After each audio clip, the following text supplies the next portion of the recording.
یکم مئی یا مزدوروں کا عالمی دن کی تاریخ ہے۔ ان تمام مسائل کو حل کرنے کے لیے امریکہ یورپ میں مزدوروں نے مختلف تحریکیں چلائیں۔ 1884 میں federation of organised trades and labour unions نے اپنا ایک اجلاس منعقد کیا، جس میں انہوں نے ایک قرارداد پیش کی۔ قرارداد میں کچھ مطالبے رکھے گئے، جن میں سب سے اہم مطالبہ مزدوروں کے اوقات کار کو 16 گھنٹوں سے کم کر کے 8 گھنٹے کیا جائے۔ مزدوروں کا کہنا تھا کہ 8 گھنٹے کام کے لیے اور 8 گھنٹے آرام کے لیے اور 8 گھنٹے ہمارے مرضی کے یہ مطالبہ یکم مئی سے لاگو کرنے کی تجویز پیش کی گئی، لیکن اس مطالبے کو تمام قانونی راستوں سے منوانے کی کوشش ناکام ہونے کے صورت میں یکم مئی کو ہی ہڑتال کا اعلان کیا گیا، اور جب تک مطالبات نہ مانے جائیں یہ تحریک جاری رہے گی۔ 16 گھنٹے کام کرنے والے مزدوروں میں سے 8 گھنٹے کام کا نعرہ بہت مقبول ہوا۔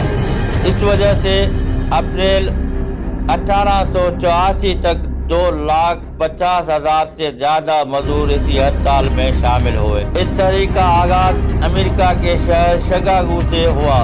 ہڑتال سے نمٹنے کے لیے جدید اسلحے سے لیس پولیس کی تعداد شہر میں بڑھا دی گئی۔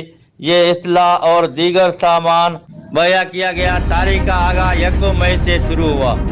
پہلے روز ہڑتال بہت کامیاب رہی۔ دوسرے دن یعنی 2 مئی کو بھی ہڑتال بہت کامیاب اور پرامن رہی، لیکن تیسرے دن ایک فیکٹری کے اندر پولیس نے پرامن اور نہتے مزدوروں پر فائرنگ کر دی، جس کی وجہ سے 4 مزدور ہلاک اور بہت سے زخمی ہو گئے۔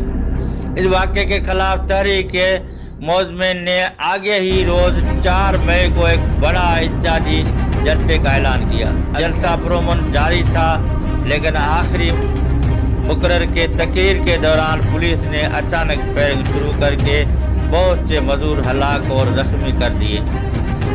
پولیس نے یہ الزام لگایا کہ مظاہرین میں سے ان پر گرینیڈ سے حملہ کیا گیا، جس کی وجہ سے ایک پولیس افسر ہلاک اور کئی زخمی ہو گئے۔ اس حملے کو بہانہ بنا کر پولیس نے گھر گھر چھاپے مارے اور بائیں بازو اور مزدوروں رہنماؤں کو گرفتار کر لیا۔ ایک جعلی مقدمے میں 8 مزدور رہنماؤں کو سزائے موت دی گئی۔ البرٹ پارسن، آگسٹ سپائس، ایلوف بشریز اور چارج اینجل کو 11 نومبر 1887 کو پھانسی دے گئی۔ لوئس لنگ نے جیل میں خودکشی کر لی اور باقی تینوں کو 1893 میں معافی دے کر رہا کر دیا گیا۔ مئی کے اس مزدور تحریک نے آنے والے دنوں میں طبقاتی جدوجہد کی مطلق شعور میں انتہائی اضافہ کیا۔